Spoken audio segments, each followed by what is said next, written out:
السلام علیکم ورحمۃ اللہ وبرکاتہ۔ ان الحمد للہ نحمدہ ونستعینہ ونستغفرہ ونؤمن بہ ونتوکل علیہ ونعوذ باللہ من شرور انفسنا ومن سیئات اعمالنا من یہدہ اللہ فلا مضل لہ ومن یضلل فلا ہادی لہ واشہد ان لا الہ الا اللہ وحدہ لا شریک لہ واشہد ان محمدا عبدہ ورسولہ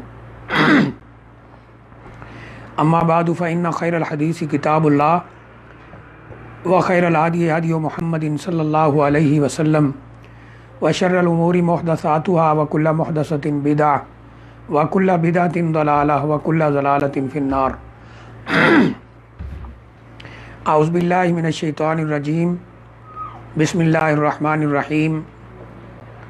قال اللہ تعالی فی القرآن الکریم، یا ایہا الذین آمنوا اتقوا اللہ حق تقاتہ ولا تموتن الا وانتم مسلمون۔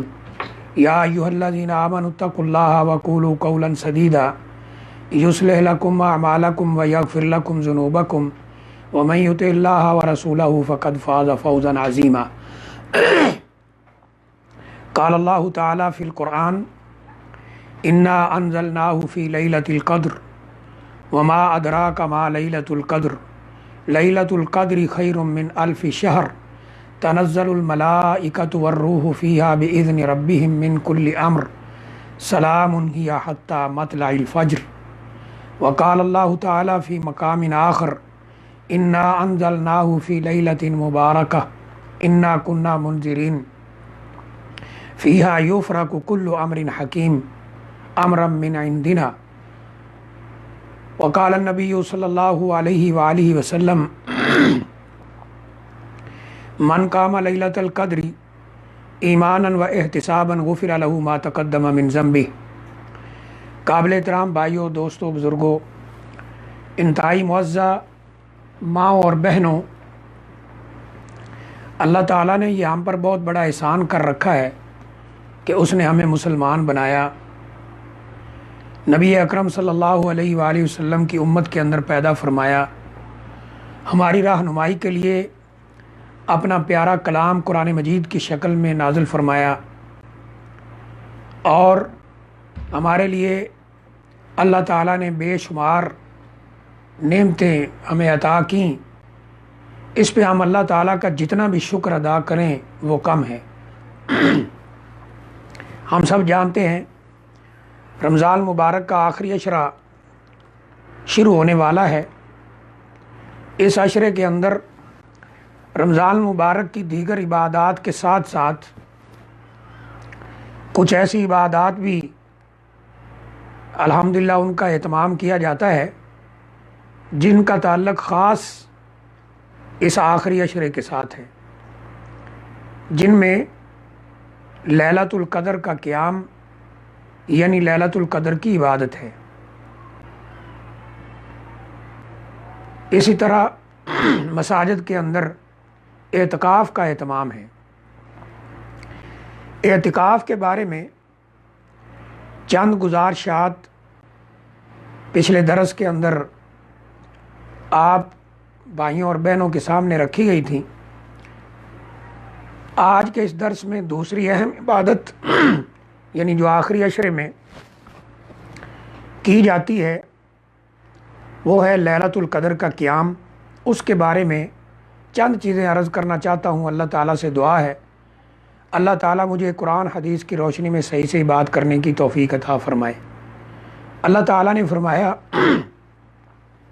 انا انزلناہ فی لیلۃ القدر، ہم نے قرآن مجید کو لیلۃ القدر کے اندر نازل کیا۔ وما ادراک ما لیلۃ القدر، تمہیں کیا علم کہ یہ لیلۃ القدر کیا ہے؟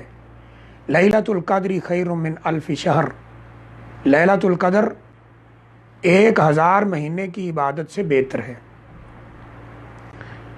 1000 مہینے کے اگر ہم سال بنائیں تو 83 سال اور کچھ مہینے بنتے ہیں۔ تو فرمایا لیلۃ القدر خیر من الف شہر تنزل الملائکۃ والروح فیہا بإذن ربہم من کل امر سلام ہی حتی مطلع الفجر۔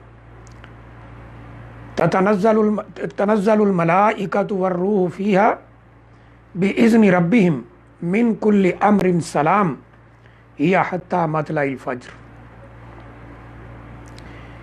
کہ یہ رات جہاں پر 1000 مہینوں کی عبادت سے بہتر ہے، وہاں پر اس کا اعزاز یہ بھی ہے کہ اس میں فرشتوں کا نزول ہوتا ہے، فرشتے نازل ہوتے ہیں،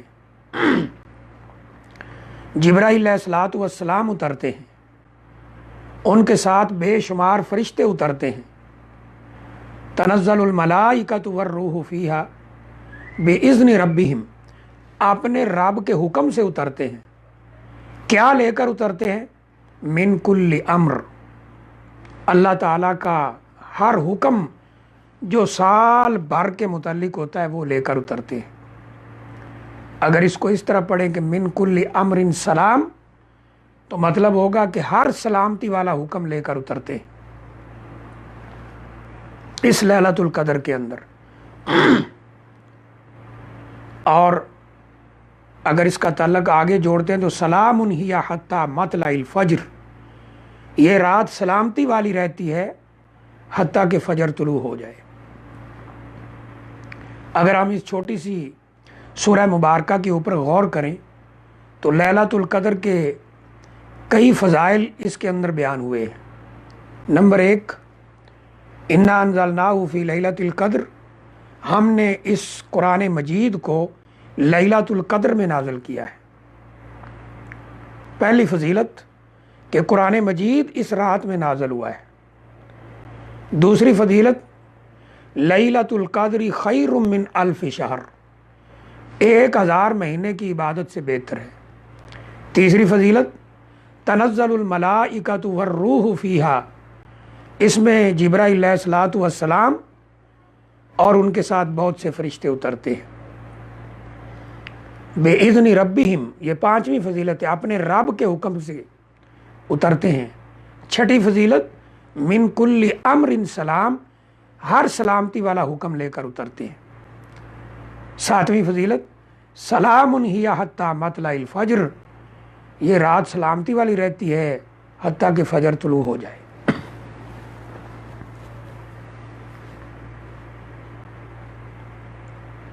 اگر ہم غور کریں مزید تو قرآن مجید کو اللہ نے اس رات میں نازل کیا ہے۔ سوال پیدا ہوتا ہے، قرآن مجید تو 23 سالوں میں تھوڑا تھوڑا کر کے اترا ہے، پھر ایک رات میں اترنے کا مطلب کیا ہے؟ تو اس کا سادہ سا جواب یہ ہے، اللہ تعالیٰ نے اپنے کلام پاک کو لوح محفوظ میں، جو اللہ تعالیٰ کے پاس عرش پہ ہے، وہاں رکھا تھا، لیکن جب نبی اکرم صلی اللہ علیہ وسلم دنیا میں مبعوث ہوئے تو اللہ تعالیٰ نے ان پر اسے تھوڑا تھوڑا کر کے اتارا، لیکن اس رات میں یعنی یہ لوح محفوظ سے اللہ تعالیٰ نے آسمان دنیا پر اسے بیت عزت کے اندر اتارا ہے۔ یعنی لوح محفوظ سے آسمان دنیا پر ایک رات میں اترا ہے جو لیلۃ القدر ہے، اور پھر وہاں سے جس قدر ضرورت ہوتی تھی اس قدر اترا کرتا تھا۔ دوسری بات کہ اس کی عبادت 1000 سال، 1000 مہینے اور 83 سال ان کی عبادت سے بہتر ہے۔ یعنی جو شخص لیلۃ القدر میں کما حق کو عبادت کر لیتا ہے، گویا کہ اس نے 83 سال کی عبادت، بلکہ اس سے بھی زیادہ اتنا ثواب حاصل کر لیا ہے۔ اللہ اکبر، اللہ تعالی ہمیں ان بندوں میں شامل فرمائے۔ تیسری بات جو یہاں بڑے وضاحت کے ساتھ اور قرآن مجید کی اس دلیل سے ثابت ہو رہی ہے، وہ یہ ہے کہ سال بھر کے حکمت والے فیصلے، حکمت والے کام، سلامتی والے کام، حکمت والے کام، اللہ کے احکام، وہ فرشتے اسی رات میں لے کر اترتے ہیں۔ سورہ دخان میں اللہ تعالیٰ نے وہاں بھی اسے واضح فرمایا، فرمایا کہ انا انزلناہ فی لیلۃ مبارکہ، ہم نے لیلۃ القدر کو بابرکت، ہم نے قرآن مجید کو بابرکت رات میں نازل کیا، اور وہ بابرکت رات لیلۃ القدر ہے، کیونکہ دوسری جگہ قرآن کنفرم کر رہا ہے انا انزلناہ فی لیلۃ القدر، اور یہاں فرمایا انا انزلناہ فی لیلۃ مبارکہ، ہم نے اس قرآن کو بابرکت رات میں نازل کیا، گویا کہ بابرکت رات لیلۃ القدر ہے جس میں قرآن نازل ہوا۔ اور سورہ دخان میں اللہ تعالیٰ آگے فرماتے ہیں اسی رات کے بارے میں، فیہا یعنی اسی رات میں جو بابرکت ہے، جس میں قرآن اترا ہے، فیہا یفرق کل امر حکیم، ہر حکمت والے کام کو ہم اسی رات میں اتارتے ہیں، یعنی سال بھر کے۔ پھر مزید اس کی وضاحت فرمایا کہ امرا من عندنا، یہ ہماری طرف سے ہوتے ہیں احکام، ہمارے اوامر، ہمارے حکم اترتے ہیں۔ تو ان دو مقامات پر قرآن بالکل واضح فرما رہا ہے کہ یہ احکام، لوگوں کی قسمت کے فیصلے، دنیا میں سال بھر کے لیے جو کچھ ہونا ہے، وہ اسی رات کو فرشتوں کے سپرد کیا جاتا ہے اور وہ لے کر اترتے ہیں۔ ہمارے ہاں یہ جو بات مشہور ہے کہ وہ شب برات میں اترتے ہیں، اس کی کوئی خاص دلیل نہیں ہے۔ اگر کوئی کھلے دل کے ساتھ قرآن کے ان دو مقامات پر غور کرے، اس کا ترجمہ، مفہوم، سبب نزول، اس کے اوپر غور کرے، اسے بالکل واضح ہو جائے گا کہ یہ شب قدر میں اترتے ہیں، شب برات میں نہیں۔ اس لیے آپ مفسرین کو پڑھیے، ابن کثیر رحمۃ اللہ علیہ کو پڑھیں، جامع احکام القرآن امام قرطبی کی تفسیر پڑھ لیں، اضواء البیان امام شنقیطی کی پڑھ لیں، دیگر معتبر مفسرین کو آپ پڑھیں، تو آپ کے سامنے یہ بات کھل کر واضح ہو جائے گی کہ انہوں نے اپنی تفاسیر میں یہ بات وضاحت کے ساتھ لکھی ہے کہ یہ جو حکمت والے فیصلے، حکمت والے کام، یہ لیلۃ القدر میں اترتے ہیں۔ ابن کثیر رحمۃ اللہ علیہ نے جیسے لکھا ہے کہ ایک سال کے فیصلے، یعنی اس لیلۃ القدر سے لے کر اگلی لیلۃ القدر کے پہلے تک، یہ سال بھر کے فیصلے اسی رات میں اترتے ہیں۔ تو یہ بالکل واضح ہے، اس لیے تو اس کی عبادت کا حکم ہے کہ انسان کی قسمت کے لیے کیا اترتا ہے، اسے عبادت کے اندر مشغول رہنا چاہیے۔ اس لیے تو اس کی عبادت 1000 مہینوں سے بہتر ہے۔ اس میں قرآن اترا ہے، اس میں فرشتے اترتے ہیں، اس میں جبرائیل امین اترتے ہیں، اس میں لوگوں کی قسمت کے فیصلے ہوتے ہیں، اس میں سال بھر کی حکمت کے سلامتی والے بہترین فیصلے اتارے جاتے ہیں۔ سال بھر میں جو کچھ ہونا ہے اسی رات میں اتارا جاتا ہے۔ اور نبی اکرم صلی اللہ علیہ وسلم نے اس رات کے بارے میں فرمایا، من قام لیلۃ القدر ایمانا و احتسابا غفر لہ ما تقدم من ذنبہ، جس نے اس رات کا قیام ایمان اور احتساب کے ساتھ کیا، اللہ تعالیٰ اس کی زندگی کے سارے گناہ معاف کر دیتے ہیں۔ ایمان کیا ہوتا ہے، اس کے بارے میں بڑی وضاحت کے ساتھ بتایا گیا ہے۔ وہ پورے ایمان اور یقین کے ساتھ اور احتساب سے مراد اللہ تعالیٰ سے اپنے عمل کا پورا اجر لینے کے لیے پوری توجہ، پورے خشوع خضوع کے ساتھ یہ عبادت کرنی چاہیے، لیلۃ القدر کا قیام کرنا چاہیے۔ تو اللہ تعالیٰ ساری زندگی کے گناہ معاف کرتے ہیں۔ یہ گناہ جو معاف ہوتے ہیں، یاد رکھیں یہ حقوق اللہ ہیں۔ اللہ کے حق میں جو کوتاہی انسان نے کی وہ اللہ معاف کر دیتے، لیکن حقوق العباد وہ یا تو بندوں سے معاف کروانے پڑیں گے یا ان کے حق واپس کرنے ہوں گے، پھر جا کر بات بنے گی۔ نبی اکرم صلی اللہ علیہ وسلم کی حدیث شریف سے بھی لیلۃ القدر کی عظمت اور فضیلت بالکل واضح ہے۔ اگلا پوائنٹ یہ ہے کہ لیلۃ القدر کب ہوتی ہے، یعنی رمضان میں ہے، آخری عشرے میں ہے، کس رات کو ہے۔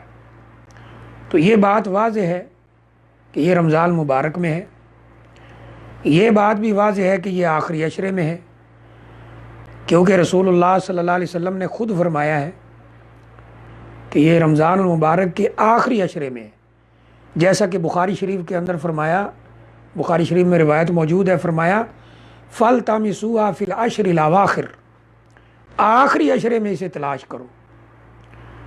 یہ بھی لفظ ہیں وَالْتَمِسُوهَا فِي كُلِّ وِتْرٍ، ہر طاق رات کے اندر اس کو تلاش کرو۔ تو لیلۃ القدر رمضان مبارک میں ہے، لیلۃ القدر رمضان مبارک کے آخری عشرے میں ہے، اور لیلۃ القدر طاق راتوں میں ہے۔ یہاں تک بات واضح ہے اور اس پہ اتفاق ہے، کسی کا کوئی اختلاف نہیں ہے۔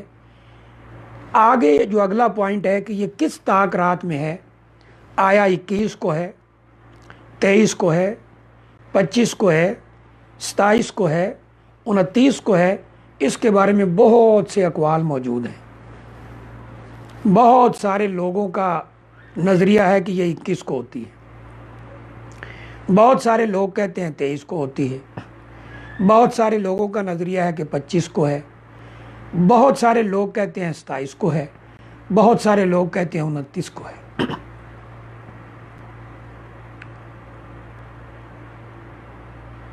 اگر ہم دلائل پہ غور کریں تو جو بات ہمیں سمجھ آتی ہے وہ یہ ہے کہ یہ ہر سال تبدیل ہو کر آتی ہے، اسی لیے یہ اقوال بھی اس طرح موجود ہیں۔ بعض علماء نے یہ لکھا ہے کہ ہر سال بدل کے آتی ہے، یہ بات بالکل واضح ہے، لیکن زیادہ مرتبہ 27 کو آ جاتی ہے، یہ چند علماء کا خیال ہے۔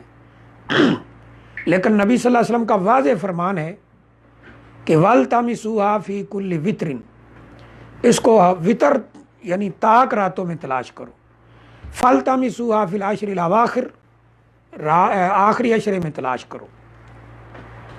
تو تلاش کرنے کا مطلب، تلاش کرنے کا جو آپ حکم دے رہے ہیں، اس سے بالکل واضح ہے کہ یہ ہر سال 27 کو ہی کنفرم طور پہ نہیں ہوتی، یہ بدل کے آتی ہے۔ اس کی دوسری بڑی دلیل کیا ہے، جو شاید ایک کامن سینس سی بات ہے اور یعنی لاجیکلی بھی اپیل کرتی ہے۔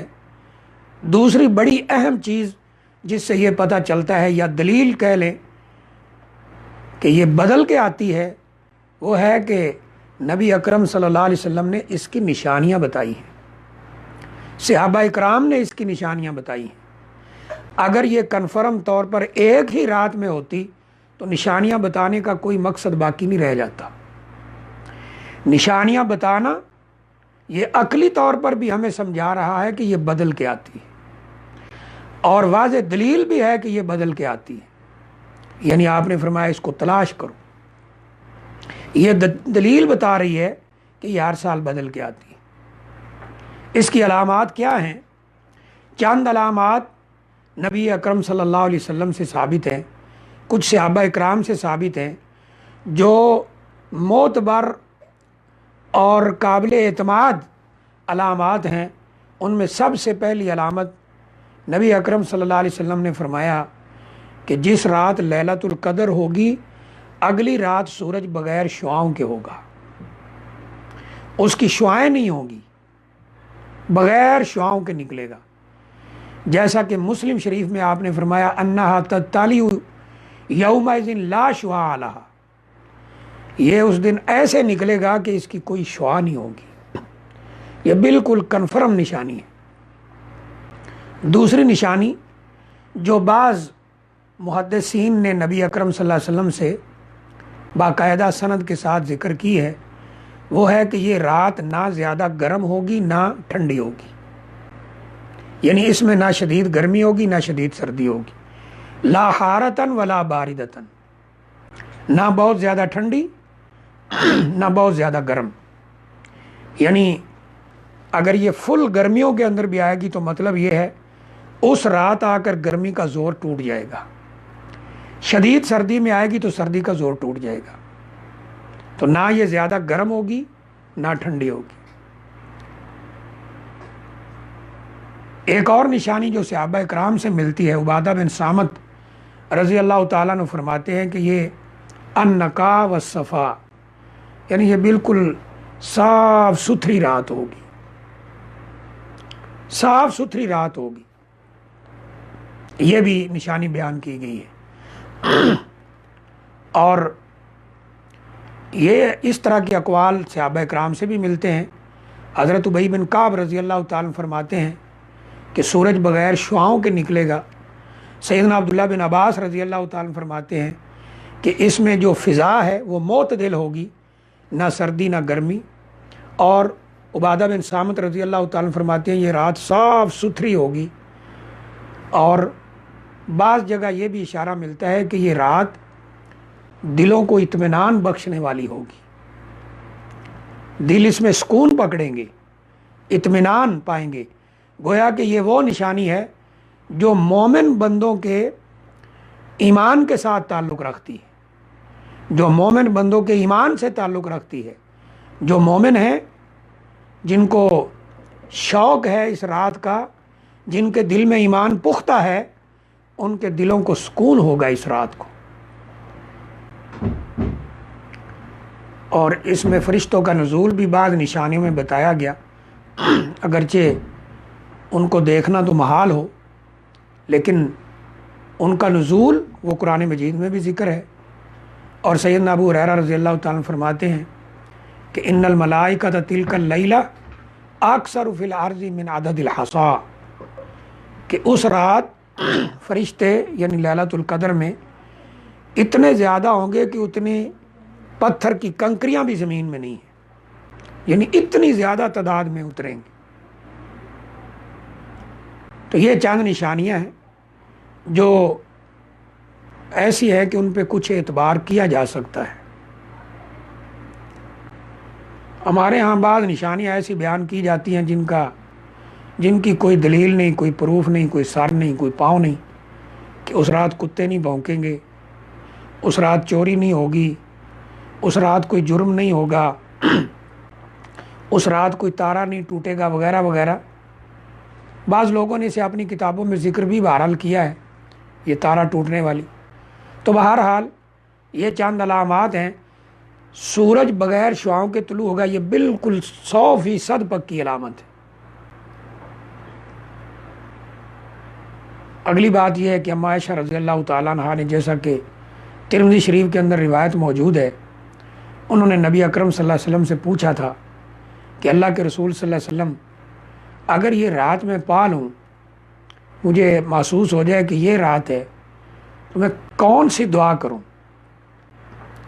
فرمایا کہ تم یہ کہو اللہم انک عفو تحب العفو فاعف عنی، اللہم انک عفو تحب العفو فاعف عنی، اللہم انک عفو تحب العفو فاعف عنی۔ یہ دعا زیادہ سے زیادہ مانگنی چاہیے۔ بعض محدثین کا تو یہ قول ہے کہ اس رات میں دعا کرنا سب سے افضل ترین عبادت ہے۔ تو بہرحال اس رات میں دعا کا اہتمام کرنا چاہیے، اور یہ دعا زیادہ سے زیادہ مانگنی چاہیے۔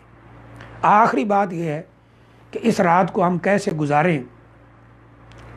دیکھیے نبی صلی اللہ علیہ وسلم فرمایا من قام لیلۃ القدر ایمانا و احتسابا غفر له ما تقدم من ذنبہ،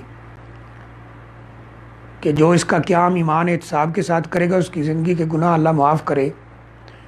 تو قیام کے اندر یہ ساری چیزیں ہی انشاءاللہ داخل ہیں۔ انسان اس رات میں مختلف جو عبادات کی قسمیں ہیں ان کو سار انجام دے، تاکہ ایک ہی عبادت سے کہیں وہ تھک نہ جائے۔ یعنی وہ ان میں نوافل کا بھی اہتمام کرے، اس رات میں تلاوت قرآن کا بھی اہتمام کرے، اس رات میں وہ دعا کا بھی اہتمام کرے۔ اگر کوئی چند لوگ وہاں موجود ہوں تو واعظ و نصیحت بھی ہو سکتی ہے، لیکن واعظ و نصیحت اتنی لمبی نہ ہو کہ جو عبادت کے اندر وقت گزارنا تھا وہ ادھر سارا گزر جائے۔ یعنی مناسب سی واعظ و نصیحت بھی ہو سکتی ہے، درس و دروس ہو سکتا ہے، نوافل کا اہتمام، دعا کا اہتمام، اگر انسان کھڑے کھڑے محسوس ہوتا ہے تھکاوٹ ہو رہی ہے، بیٹھ سکتا ہے، بیٹھ کے دعا کرے، تلاوت کرے، ذکر اذکار کرے، استغفار کرے، اللہ تعالیٰ سے دعائیں کرے، اللہ تعالیٰ سے اپنے گناہوں کی معافی مانگے، اپنے لیے دعائیں کرے، اور بار بار یہ دعا کرتا رہے، اللہم انک عفو تحب العفو فاعف عنی۔ بعض لوگوں نے الفاظ نقل کیے، اللہم انک عفو کریم تحب العفو فاعف عنی۔ بہرحال اللہم انک عفو تحب العفو فاعف عنی یہ دعا زیادہ سے زیادہ کرنی چاہیے۔ اس کے علاوہ اپنے ماں باپ کے لیے، بہن بھائیوں کے لیے، رشتہ داروں کے لیے، اپنے ملک کے لیے، مسلمانوں کی عزت مال جان کی حفاظت کے لیے، حرمین شریفین کی حفاظت کے لیے، اس وبا کے خاتمے کے لیے، اور مسجدوں کی رونقیں، حرمین شریفین کی رونقیں اللہ دوبارہ واپس لے آئے جلد سے جلد، اس کے بارے میں زیادہ سے زیادہ دعا کرنی چاہیے۔ تو اللہ کے حضور رو رو کر اللہ سے معافی مانگنی چاہیے۔ اور جو بھی بھائی اس درس کو سن رہے ہیں، جو ہماری بہنیں سن رہی ہیں، ان سے بھی ایک درخواست ہے کہ وہ مجھے جیسے گناہ گار کے لیے بھی ضرور دعا کریں کہ اللہ تعالیٰ ہمیں معاف فرمائے، مجھے معاف فرمائے، میری غلطیوں کو معاف فرمائے، اور یہ جو کچھ دین کا کام تھوڑا بہت ہو رہا ہے یا کر رہے ہیں ہم، اللہ تعالیٰ اپنی بارگاہ کے اندر قبول فرمائے، اور اللہ تعالیٰ اپنے صالح اور نیک بندوں کے اندر شامل فرمائے، اور اللہ تعالیٰ جنت الفردوس کے اندر جگہ نصیب فرمائے، اور اللہ تعالیٰ عذابوں سے محفوظ فرمائے، اور اللہ تعالیٰ ہمیں زیادہ سے زیادہ نیکی کرنے کی توفیق عطا فرمائے۔ وآخر دعوانا الحمد للہ رب العالمین۔